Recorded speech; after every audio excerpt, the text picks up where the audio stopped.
I am extremely honored and privileged to be able to introduce this individual. He's courageous, a true visionary, and he has a ton of patience. I don't know how he does it.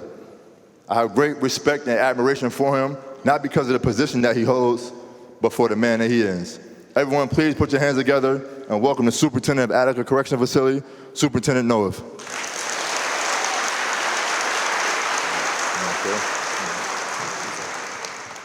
Good morning. For those of you who don't know me, I am Joe Noth. I'm the Superintendent of the Attica Correctional Facility. I'd like to welcome everybody to today's Attica TEDx event.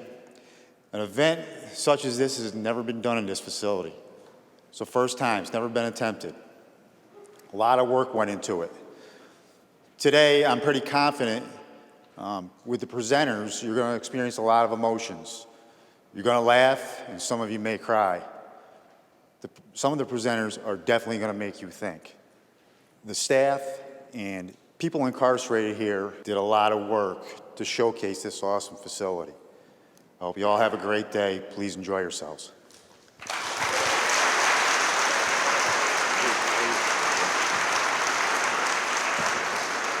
Thank you, Superintendent. So officially, good morning. I know we can do a lot better than that. We got a room full of people. This is TEDxAttica. We're making history today. So I need a little more excitement, a little more energy. So let's try this again. Good morning. Good morning.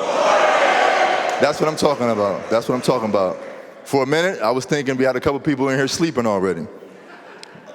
Keep in mind, we are in prison, so even if you're sleeping, you got to keep one eye open. Hey, what's going on, fellas? Bro? Hey, how you doing, man? What you doing up there? Hey, what you doing out here, man? I'm doing the MC thing right now. Oh, that's right now? Oh, yo, Yeah. matter of fact, congratulations on that, Thank you, bro. I appreciate that. Congrats, bro. Thank you, thank you. Yo, it's a lot of interesting people in here today. Yeah, it definitely is. But listen, I appreciate y'all coming up here. But Former Governor keep this of thing Virginia, rolling. Mr. Terry McAuliffe. I think I seen the Novograd sisters in here. Oh, there go Don Freeman. Hey, bro, why you so excited to see her for, Yeah, bro? you're a little too excited about that Why one. wouldn't I be excited? Her company hires the formerly incarcerated. Oh, hey, That is hey, true. dog. That is true. That is true. Well, listen, I appreciate the love, but I need y'all to get out of here so we can keep this thing rolling, man. I I'm trying to appreciate kick it. somebody out. You changed, man. You changed. Hey, Forgive me, man. Forgive me. These guys, man. I see what I can do, man. I see what I can do. Oh, I'm going. Ms. Freeman, he want to know, can you get him a job? He going to need a job when he get out. You can't take people nowhere, I'm telling you, you can't. But I want to first start off by saying, I'm a little nervous today, but not for reasons why you might think. I'm not nervous because I have to stand up here and talk in front of everyone. I'm cool with that. I'm nervous because with being given this task comes the responsibility of making administration look good. Now, if I happen to fail in that, there's a good possibility that I'll be the first New York State prisoner sent to Siberia. And I'm not saying that anything is wrong with Siberia, but that's a long way from Buffalo, New York. Matter of fact, Superintendent, I'm doing good so far? I'm good? So far, so good. Okay, good. That helps me out a little bit. But I'm sure some of our guests in the audience today are a little nervous as well, but for more obvious reasons. Some have never been in a correctional facility before, let alone a room full of incarcerated men.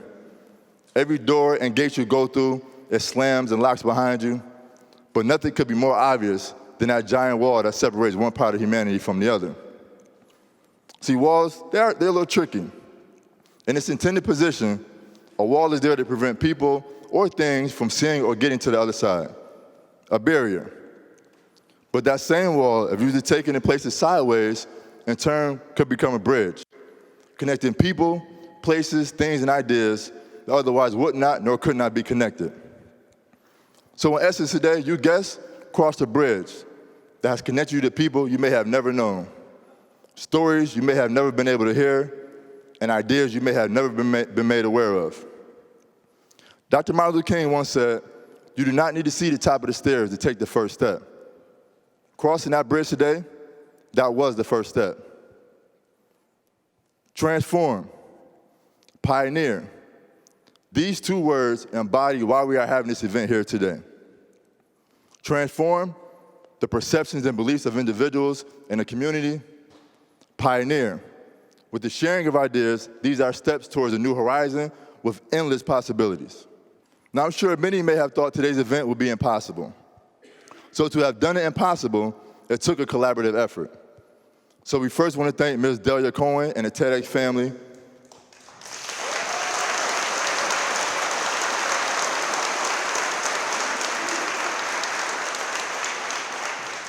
Governor Cuomo, Commissioner Nucci, for your approval and support.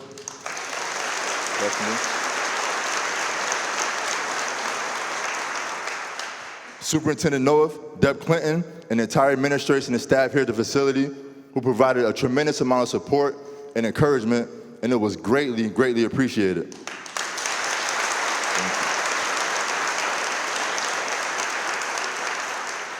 Also to our TEDxAttica organizing team, which consisted of 10 resident ambassadors, along with someone who we call Mac, Officer Makowitz, great man over there.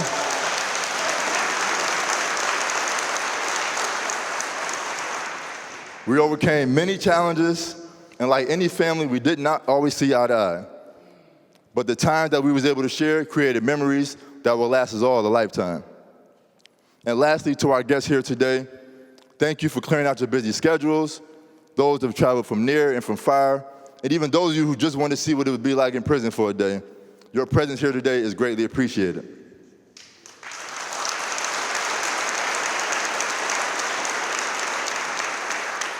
Also, I want to encourage everyone throughout the day to go around and mingle, have conversations, get to know people better. It's great for us to be here for the purpose of this event, but it's magical when we're able to share our experiences and stories with one another. We have incarcerated guests here today, civilian staff guests here, as well as security staff. Find somebody you don't know and begin talking with them. Matter of fact, if we could for a moment, just kind of introduce yourself to your neighbors. Whoever you're sitting with, just say hello. Even if you know them, greet them again. You can never... Beautiful, good. That's good, everybody comfortable. That's what I want to see. Beautiful. And when we get another break or we get another opportunity, let's be sure to resume and continue these conversations later on and watch the magic happen. So we have a great event in store for everyone here today. So we're going to ask you to sit back, relax, open your minds, and enjoy the journey.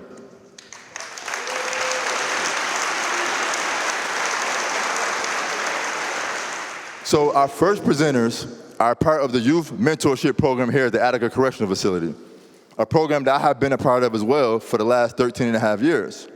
We primarily work with at-risk youth, but we also work with the community in ways to help prevent them from needing this program or worse, becoming incarcerated. We've donated to the Buffalo Field a Backpack organization, an organization that provides school supplies for students who otherwise would not be able to obtain them. We've also donated to the Roswell Park Cancer Institute's Courage for College Fund, which directly supports pediatric care research, as well as year-round support programs at Roswell. This program has been instrumental in my growth as an individual, as well as a father. And I truly believe that I have received more from this program than I can ever give to it.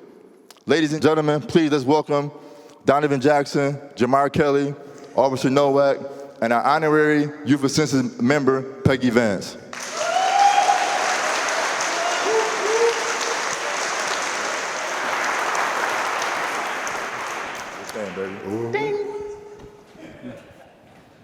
Good morning, everybody. Good morning. Morning. To start, Officer Nowak, I'd like to ask you a couple of questions. Sure. Where did you grow up? On the east side of Buffalo. And how long have you been working in Attica? 26 years. And why did you want to get into corrections? Well, living on the east side of Buffalo, there was a lot of crime, violence, drugs. I wasn't going to let the streets swallow me up. So I chose to make a career. That's when I came to corrections. And why are you standing on this stage with two incarcerated men? Well, me being as a leader, one of the leaders of the YEP program, Youth Assistance Program, these guys are one of my mentors for the program. So I have a lot of respect for these two guys because they work with the youth. And is it normal for corrections officers and incarcerated men to work together? No. No. Okay. Jamar, Yes. how long have you been at Attica, and can you tell us a little bit about what you've seen? I've been at Attica for 12 years, and through my time here, I see a lot of different individuals come in these walls. who tend to be young adults that should be in college instead of in the penitentiary. And I feel that in some way, somehow, we should be able to do something about that. Thank you. And Donovan, how does it feel to work with corrections officers? Nowak's part of the team. We're effective together in reaching the youth. And Officer Nowak, how can Jamar and Donovan be examples and role models for the youth today? Well, you know what? Let them tell you. I'm identified as 05B 1637. I've been charged and convicted of murder in the second degree, attempt murder, and 8 counts of criminal possession of a weapon, for which I was sentenced to 50 years to life. And I currently serve 16 years of that sentence. It's ironic that Officer Nowak mentioned something about respect, because besides the various charges I was convicted of, respect, or the lack thereof, is the underlying reason why I'm here. Growing up on the east side of Buffalo, I stayed with my mother and stepfather where no respect existed between us. As a result of fighting quite often, I moved out at the age of 13 to go live with my aunt.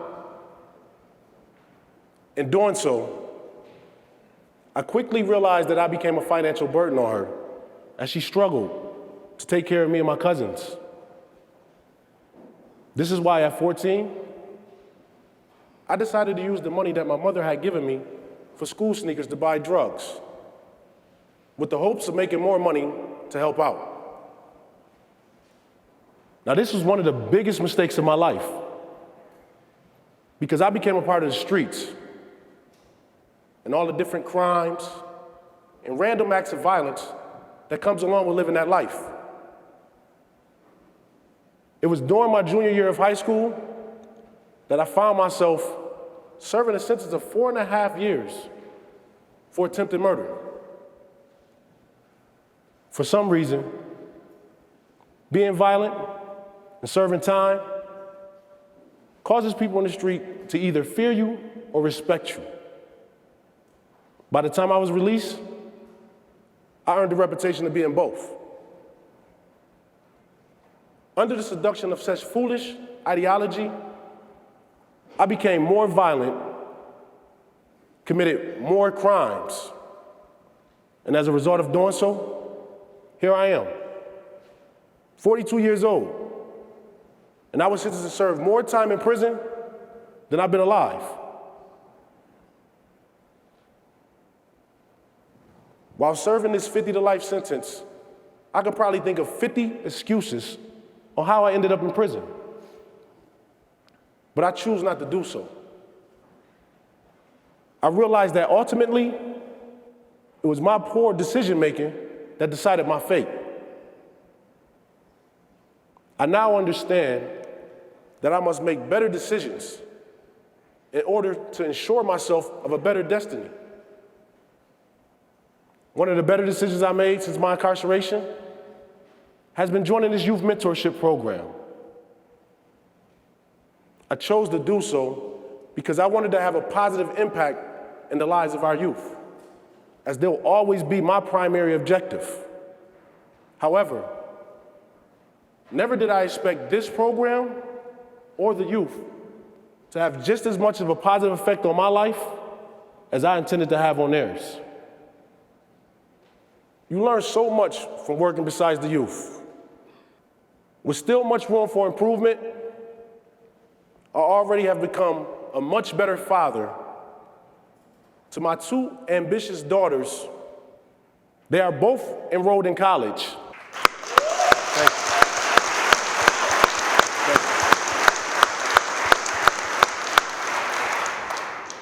you. Investing in their futures, determined to make something of themselves, despite my previous shortcomings.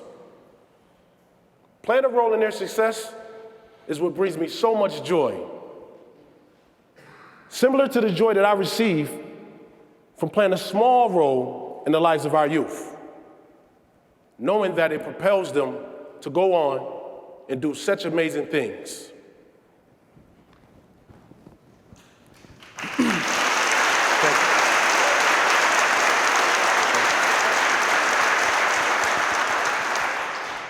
The one thing about prison you must know, there are lines drawn between the people who work here and those who reside here. However, those lines cease to exist as we work together for one common goal: to deter at-risk youth from coming to prison. One way we're able to effectively accomplish this is by showing the youth the parallel between Officer Nowak and Jamar. For instance, they're both of a similar age, grew up on the east side of Buffalo, and both were surrounded by the negative influences of drugs, crime, and violence. Why is it that one has a badge number while the other has a department identification number? It simply boils down to the choices they made. Sadly, many of the young adults who attend our program are making some of the same poor choices that landed my team and I in prison. It is extremely important that we help them improve their decision-making so they can avoid growing up in prison. I want to be clear, we're not a scared straight program, for which I'm grateful of, because as my teenage daughters point out to me regularly, I'm not the least bit intimidating. We believe in education, not intimidation. It's cool because it's our personal experiences we use to reach the youth and convey the message that negative behavior leads to negative consequences. More importantly, we offer them positive alternatives to their negative lifestyles and inform them despite a person's ethnicity, gender, or socioeconomic background, no one's exempt from coming to prison, or else this preacher's only son who grew up in the suburbs of Rochester wouldn't be speaking with them. The awesome sauce of our program is it's completely voluntary, for Officer Nowak as well. There are no accolades, nor do my team and I receive any time off our sentences for our contributions to our community's youth. For many of us, we are fathers, sons, or brothers, and we believe that positively influencing the life of a child is more than enough payment. Although our sessions with these young adults are insightful, impactful, and powerful, we've noticed a major decline in group attendance over the past 5 years for 2 reasons. First being, one's legal, the other's financial. First being an unintended side effect of the newly enacted Juvenile Justice Delinquency Prevention Act, which prohibits minors who have had any contact with the criminal justice system from entering a prison. Second, due to a lack of funding and rising transportation costs. Our 2 calls for action are: contact your local congressman. Speak with them about repealing certain parts of this act because it is hurting the same people it's supposed to help. Furthermore, what's the price of a child's life? $100? $200? Well, to transport 25 kids to Attica, it costs about that much. Please invest in our youth's future by donating to your community's youth centers, churches, or schools. It's a future that we can't spell without you. Men like us are the best positive example to these young adults of where negative behavior and poor decisions will land them. We believe that prevention is the cure to keeping future generations from adding to the over 2 million incarcerated in America. Mass incarceration and young adults being sentenced to serve more time in prison than they've been alive, it's everyone's problem. You can be a huge part of the solutions by being active. Our motto is, it takes a village to raise a child. In the theme of healthy living, let's come together as one large village and help our future. Thanks for listening.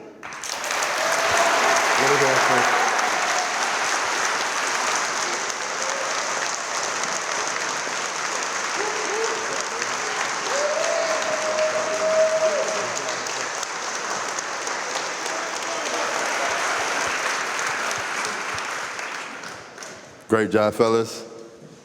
I'm sure people do not envision, when they think about prison, the incarcerated and officers working side by side for the betterment of our youth. But may this be an example that we can accomplish a lot more together than we can apart.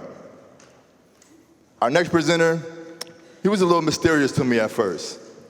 But after our first conversation, he made a lasting impact on me. There will be people in our lives, for whatever reason, that we will always remember.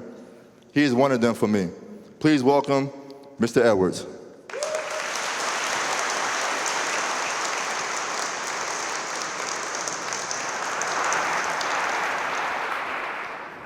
On June 4th, 2018, I walked into work like it was any other day.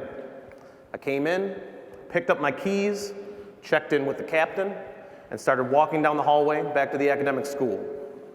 As soon as I got in the hallway, my vision started to blur. My vision blurred, I got dizzy, I had to lean up against the wall to support myself. Security staff responded and escorted me over to the facility hospital.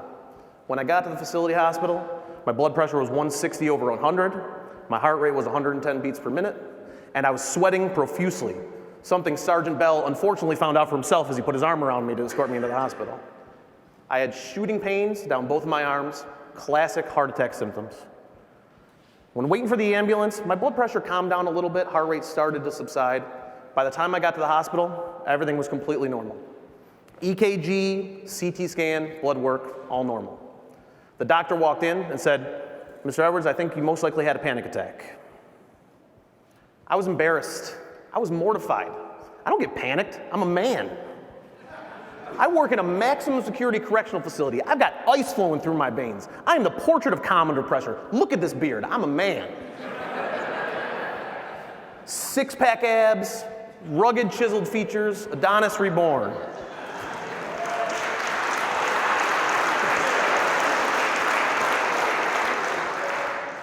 Now, obviously, most of that isn't true. The truth is that I get affected by anxiety as much as anybody else, but as studies suggest, probably even more so. It shouldn't come as a surprise to anybody in this room, but literally every human being associated with incarceration is more likely to be affected negatively by mental health issues.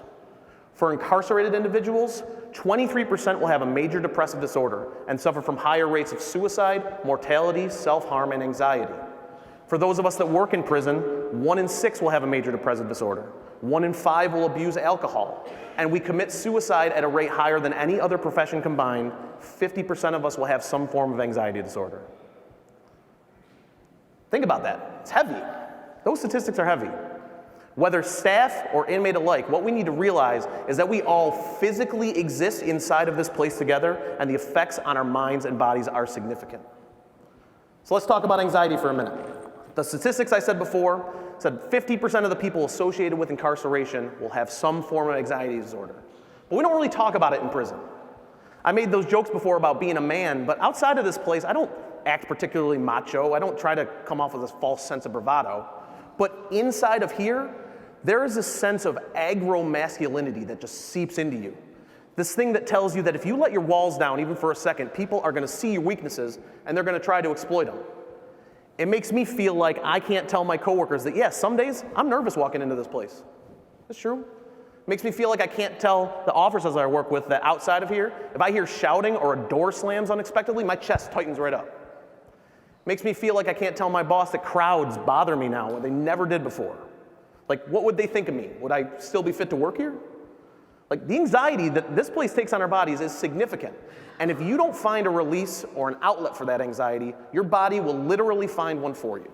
For me, that manifested in a panic attack, a physical release of my body for all the anxiety and stress that I had built up in my system. So what I'm going to share with you today are some strategies. Okay? Unfortunately, there's no cure-all, no quick fix, no panacea for anxiety. What works for some don't work for others. The first thing that I chose to do is I go see a counselor now. People don't talk about it. It has a stigma. But I see a counselor. You know what we talk about? None of your damn business. And that's the point. A counselor is someone completely removed from your situation, someone who can view your situation objectively and can give you legitimate strategies and advice on how to handle your anxiety. Now, I realize for me, as a staff member, it's easier to seek out counseling than an inmate, someone who's incarcerated. But for me, in my opinion, and I'm not a professional, the best counseling doesn't always have to come from a professional. I get counseling regular from friends, family, and coworkers. Sometimes, for me, the best counseling comes from a 22-pound dog named Seamus. Yep. Oh, look at him.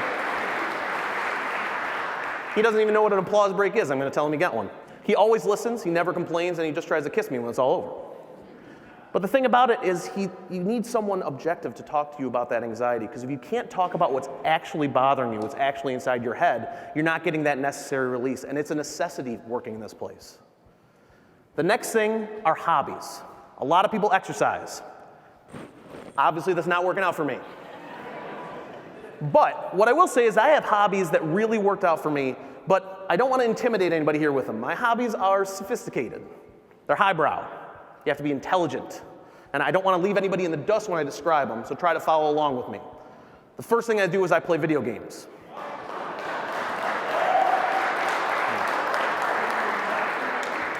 This may seem childish to some, but video games for me offer a very necessary and important form of release. They give me a distraction from the rigors, from the present, from everyday life. For some people, this comes in the form of reading a book, or watching movies, or journaling, exercise, doing artwork, whatever. Having a distraction from the present is important, and even more so in this place. What I've found is that we don't often take the necessary time to check out of our own lives because we're so worried about everything going on around us. For me, that checkout is video games. Now, some of you laugh, some of you might think it's childish, but once I started openly talking about playing video games in this place, people came out of the woodwork to talk to me about games. You'd be surprised how many people play them.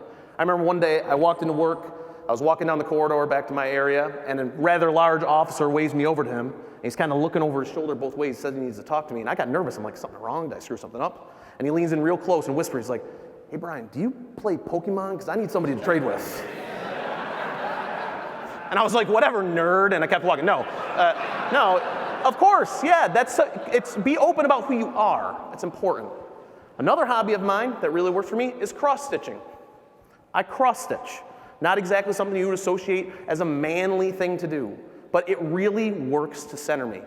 Following a cross-stitch pattern brings me a sense of peace. It silences the noise that occupies all of our minds. Sometimes I combine my love of video games and cross-stitching into a 1-2 punch of anxiety and ass-kicking relief right there. See that? Look at those guys. Right there. That's from Mike Tyson's Punch-Out. Any nerds out there? Over there? Yeah. It might seem ridiculous to some, but I was afraid to talk about this for years. Talking about anxiety to me feels dirty. We're engineered to not do it. To me, it feels like you're complaining that your caviar is too cold or that Audi you just bought is too expensive. In here, we're engineered to think, oh, you got a case of the worries? Let me get you a tissue. But the reality is that all of us are affected by this, and we just don't like talking about it. Whether it's a sense of masculinity or a sense of wanting to seem together in a place like this, or just being embarrassed about the things that you have going on, we don't like talking about it. What I challenge everyone here to do is if you live, work, or volunteer in a correctional facility, is to talk openly about the anxiety you have. You're gonna find that not only will you get help, which is good, but you're gonna see the people around you start to get help too. Ever since I started talking about it, I've seen people that I've referred to go see counseling, to go get help. Now they are referring people to see counseling and get help. They are talking about their anxiety, and more people are coming to talk about it. Ironically, the only surefire way to become more comfortable with yourself is to talk about the things that make you uncomfortable. Take that, talk to somebody about their anxiety, and try to make somebody else a little happier. Thank you very much.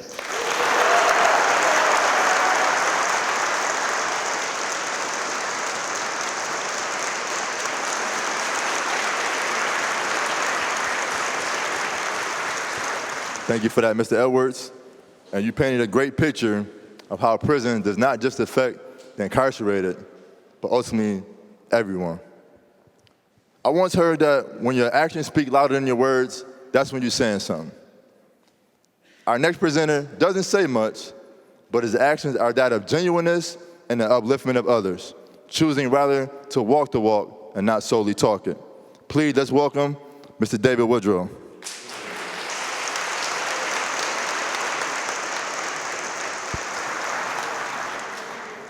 Thank you. Good morning. This is for my people in the prisons of the mind, in the cities, suburbs, ghettos, hoods, countrysides, whether in America or Jamaica, dispersed to the four corners of the world, who are suffering all over. Pay attention. I need you to hear me. The treasure I've found in Attica Minds is the word that resurrected me to life, to fly high like the bird, sober like the angel, yet so high like the eagle, majestic like the lion, yet humble and regal. In the image of the Most High, yet fashioned as a man. I'm a shepherd, a captain, and I'm also the lamb. The treasure I've found is the power of thought, the mind's true wealth that can never be bought. The wealth I possess is the healthy, thin king, so potent, so loyal, the royal crown and the ring. The treasure I've found is the rod and the staff, the dance of King David, the first and the last. The wealth I possess is faithful and true, integrity and love for me and for you. The treasure I've found is blood diamond 79, the atomic number of gold that rises and shines.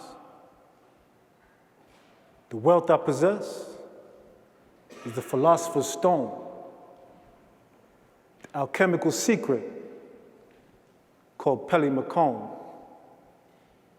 It changes the curse to the blessing, the lead into gold.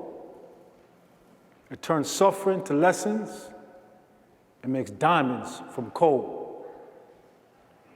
I was made who I am from heat, pressure, and time.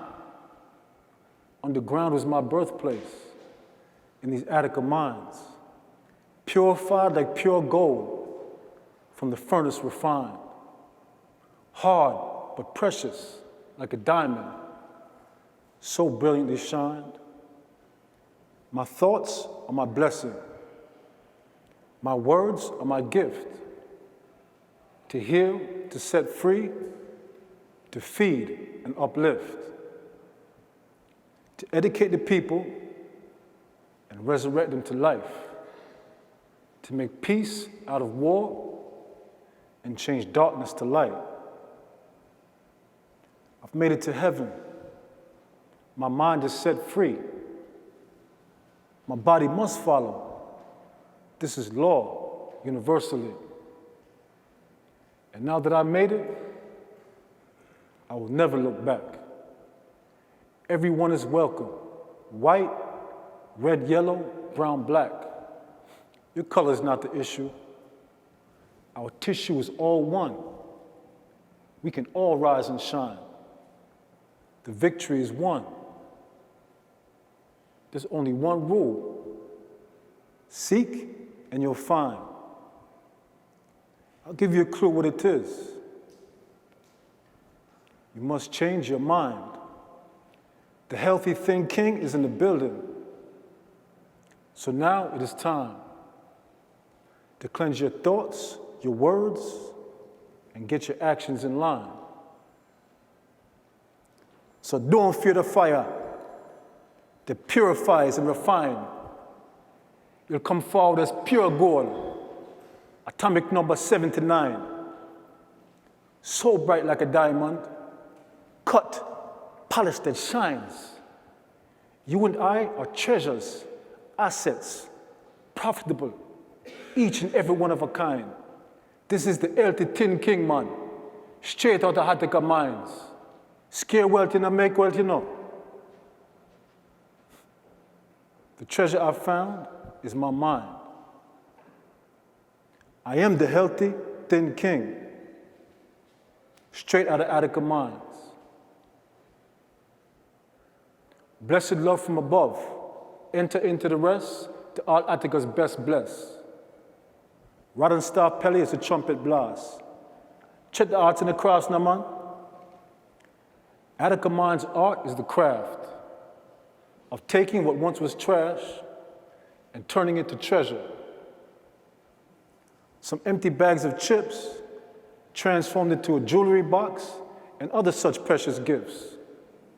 Some Irish Spring soap and pencils from the prison store transformed into a ship. But wait, there's more. The colors black, yellow, and green that you see in this picture here come from cigarette ash, a mustard pack, and an empty box of Irish Spring soap, wet and smeared. These recreational,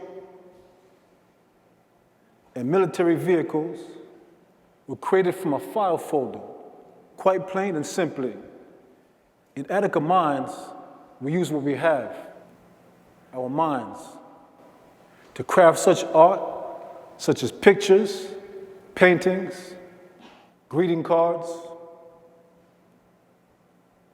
books, plays, and other intellectual assets. The healthy thin king means businessman. I mean literally a businessman. Peace, love, and profits from the Attica Minds.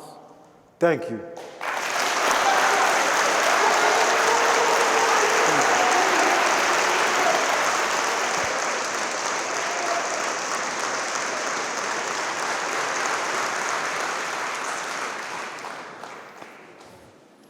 That was amazing, that artwork. And I guess his message is pretty clear. What someone may deem as trash is often another's treasure. And I left out, he doesn't say much because he's way too cool. You see how cool Smooth he is. Smooth guy right there. Anyone have a person in your life that, even though they're not family, they feel like it? Well, this individual is that to me. He's an extraordinary man, and words cannot describe how proud I am of him. Please welcome to the stage, Mr. Roland Murphy.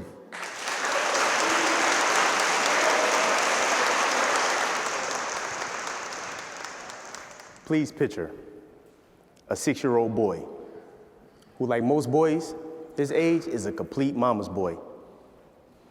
One night, while his mother is bathing, she calls out to him and instructs him to bring her a plastic bag. The boy readily obliges her, as he always tries to do anything he can to help his mother. Now imagine the horror he feels when moments later, he sees his mother's body lying limp in the bathtub with that same plastic bag that he had given her over her head. Never would he have helped her that night had he known he'd be assisting her in an attempt to commit suicide. And although my mother survived, I couldn't help but to ask myself, why? And why is a commonly asked question amongst friends and family members after a loved one has committed such an act. Why would they do such a thing? Why didn't they say anything? Why didn't I see this happening? For those of us who found ourselves asking this exact question, I can only assume that we like to believe that we could have done or said something in order to prevent such a horrific act from happening. And sadly, that may be true. But ultimately, the one thing that can prevent a person from doing so on their own is the feeling of hope. And when I came to prison in 2003, I didn't feel that hope. And I thought suicide would be the solution to my problems. I felt it would alleviate the sense of shame and the guilt that I felt from taking someone else's life, help me to avoid the potential fate of having to serve more time in prison than I've been alive, and also to eliminate all thoughts and feelings of never again being able to live a meaningful and purposeful life. I was at my lowest point, but it was the pounding of my heart that stopped me from following through on that act. But still, living with those thoughts and feelings seemed to be impossible. But since that moment, thanks to a friend giving me a typewriter, it has been through typing that has really helped me to deal with such thoughts and feelings, as I will oftentimes type just to relieve my frustration. Now, ironically, in doing so, I found myself even more frustrated at times because I was so horrible at typing. You know, it was largely due to the fact that I would type fast because I was concerned with trying to sound like a professional who could type out 100 words a minute, but I wasn't. In fact, I probably made 100 mistakes a minute. But nonetheless, the mistakes that I made didn't matter as much because the letters I typed would never reach their intended recipients, let alone see the light of day. And on this particular day, I was typing out my response into a woman who had told me that being married would be impossible. And as I read over the response, I noticed I misspelled the word impossible, and it read as, I'm possible. Now, I believe that this is one of the few instances where being a horrible typist has its advantages because this typing error allowed me to see the word impossible differently. And this was kind of a big deal, being that that word has been associated with so many negative experiences of my life, including those that made me want to give up. But there was something about seeing the words, I'm possible, although grammatically incorrect, that made me feel as if giving up isn't an option. and life is always worth living despite how bad things may appear to be. So I now associate the words I'm possible with the amazing experience of my life and refer to them as I'm possible moments, simply because I'm possible of turning the seemingly impossible into a golden opportunity, as long as I don't give up. And this is something that everyone can do. And despite my circumstances, I've been fortunate enough to experience quite a few I'm possible moments, including giving this talk. But perhaps the most noteworthy one I've experienced this far has been the meeting of my beautiful and lovely wife, Renee, and getting married in 2014. Thank you. My baby. This woman's presence in my life has been completely euphoric. So imagine how excited I was when she revealed to me in June of 2016 that she was pregnant with our child. Wow.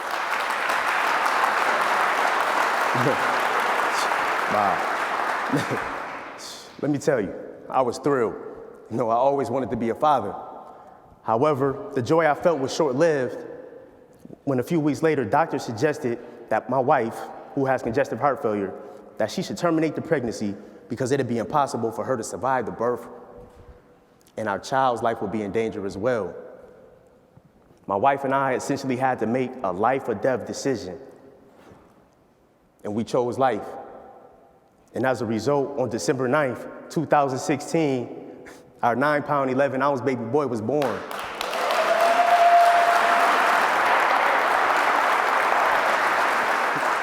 Oh, and by the way, my wife survived the birth as well.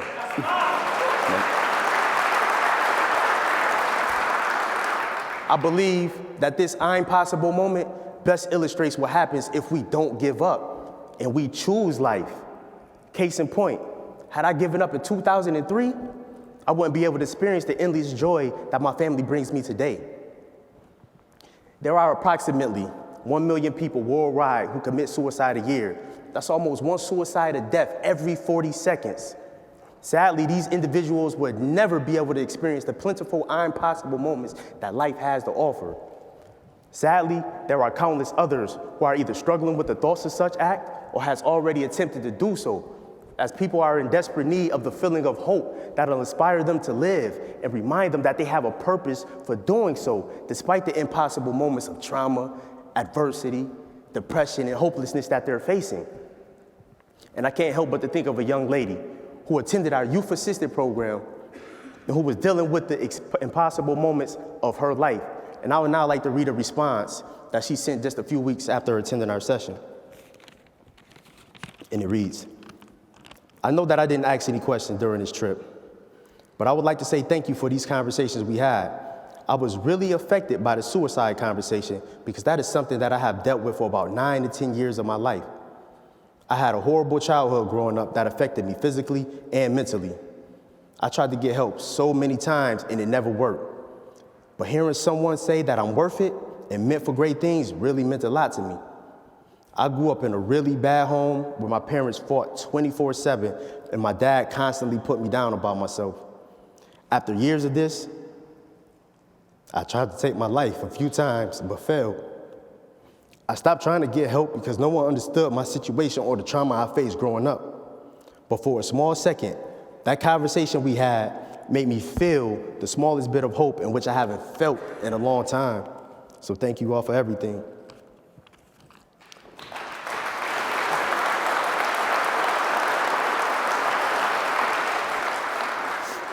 This young lady was in need of the feeling of hope. So I shared with her what I felt the night I decided to give up. It was a feeling that reminded me we have purpose and we should always choose life. And I would now like to share with everyone what that hope was by asking everyone to please place a hand over their hearts. Do you feel that? You know what that's called? It's called our purpose. It's a reminder that we're alive for a reason. Our heartbeat is the hope that we could feel each and every day that should inspire us to live and never give up. Truth is, if what we're going through hasn't caused our heart to stop beating, then neither should we. We must continue to love ourselves and love life. In fact, the next time we're faced with an impossible situation and we're thinking about giving up, we should place a hand over our heart. Be reminded that we have purpose and say to ourselves, I'm possible. Thank you.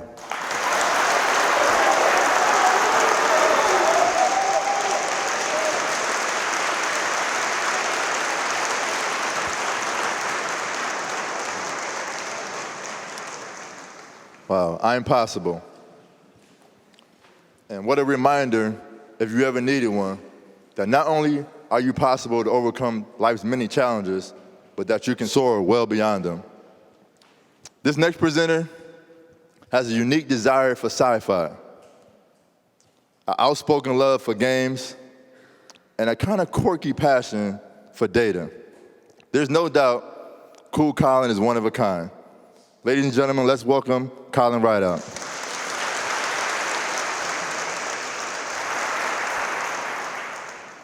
Waking up can be hard. I'm probably not alone in feeling a certain resentment towards alarm clocks. Now, imagine how you might feel to wake up each morning and see the sun rise on the far side of a barred window. In those first few moments of consciousness, I've experienced everything from helpless rage to crushing loneliness, and that's before the day even gets started. It's said that life is a cruel teacher who gives the test first and the lesson second. Mark Twain reportedly said that education is what's left after we've forgotten everything we learned in school. And I would add that wisdom seems to be what's left after we've failed the tests life throws at us. There's a prayer which goes, Lord, grant me the serenity to accept the things I cannot change, the courage to change the things I can, and the wisdom to know the difference. I may not be especially wise, but I do feel that I've developed some insight into what it is we can and can't control in life. The upside of being deprived of the normal agency over my life is that I was forced to focus very narrowly on the things within my control. Many of us operate with an illusion of control over our lives, feeling like we can plan everything out. That illusion is easily shattered by a car crash, a sudden illness, or in my case, being thrown into prison and losing almost all control over the conditions of my life. Some expert climbers talk about staying in a 3-foot world, focusing only on the next set of handholds. Now, I would point out the graph search problems associated with only considering adjacent nodes, but life probably can't be solved with an algorithm yet. Each of us can only act in this particular moment, and often frustratingly, we can't control or even necessarily anticipate the actions of everyone around us. I began to learn this as a coxswain in high school and college. While technically I was in charge of the boat, I could only turn the rudder. Everything else depended on either the rowers in my boat or the crews of the other shells on the water. It's only in hindsight that I began to appreciate what profound lessons I might have learned. No matter how detailed your race plan, you can't stop other boats from drifting into your lane or blocking you on a turn. The success of the boat depends on the efforts and choices of others, not just yourself. One lesson life only bothers to teach after you've failed the test is that sometimes nothing you say or do can change someone else's feelings. My engagement fell apart in the months after I came to prison, ending a 7-year relationship I had thought would last the rest of my life. Accepting that my fiancé's feelings had changed was a very hard lesson, but one which highlighted what I was able to control versus what was in the hands of others. I learned a lot growing up as the oldest of 7 children. Few things in life are more frustrating than seeing a younger sibling take their life in a harmful direction. You may offer advice, you may yell at them, you may even try to put in some of the work for them, but ultimately, you can only set the example. Other people have to help themselves first. I've also realized, in the immortal words of Cool Hand Luke, that there's some people you just can't reach. I experienced this with a kid I met when I entered the county jail following trial. Without going into excessive detail, he had some substance abuse issues and some anger problems, but also a 2-year-old son.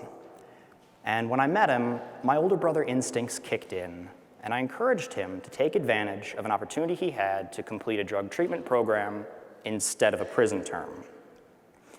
Unfortunately, he attempted suicide and was hospitalized. Well, I wrote him a letter the next day, trying to offer support and encouraging him to focus on his son. And it seemed to me that he could chart a course forward by completing the treatment program and finding a healthy outlet for his negative emotions. As a disclaimer, I'm in no way professionally qualified to dispense advice on handling mental health issues, but to my reasoning, the solution seemed relatively straightforward. Instead, he returned from the hospital and proceeded to barter borrowed property as collateral for drugs, running up numerous debts before signing into protective custody to avoid repayment. That was the last I ever saw of him. I felt like I'd failed him, but was also offended that he had apparently ignored my attempt to help and made zero effort to help himself. It was some time before I was able to accept that I could only extend a hand to help. He had to live his own life and make his own choices. I find that running is very useful in training myself to focus only on the things within my immediate control. It's simpler than rowing and can be done just about anywhere, except zero gravity. When I run, initially 1,000 thoughts buzz through my mind, whether Tyrion should sit the Iron Throne, or if that yelling was the start of a fight breaking out. And after a mile or two, those thoughts fade into the background, and running becomes a form of meditation for me.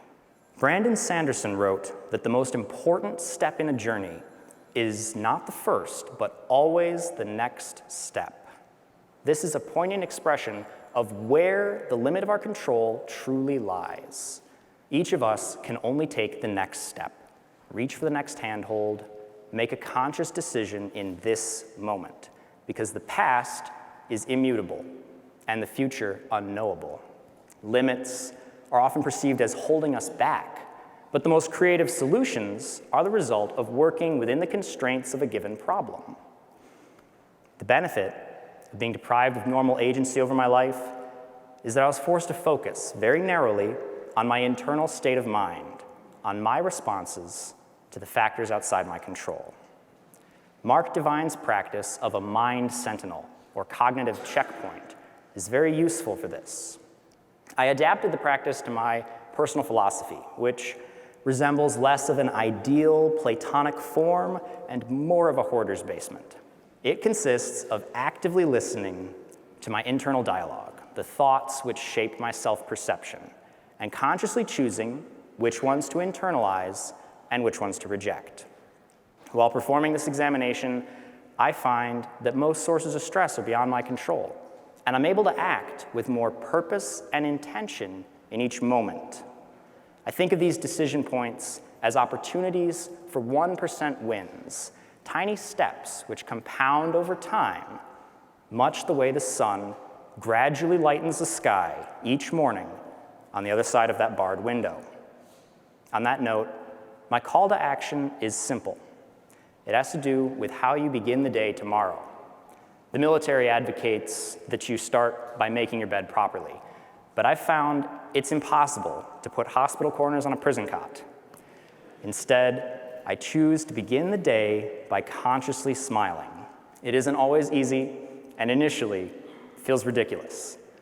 But there's a strong feedback loop between the mind and body, and gradually, my smile stops feeling forced and becomes genuine. When I begin the day with this affirmative act of willpower, I find it's easier to perceive the limits of my own agency, to focus on the choices I do have, and to ignore external sources of stress. I would encourage each of you to try it for yourself first thing tomorrow. Thank you.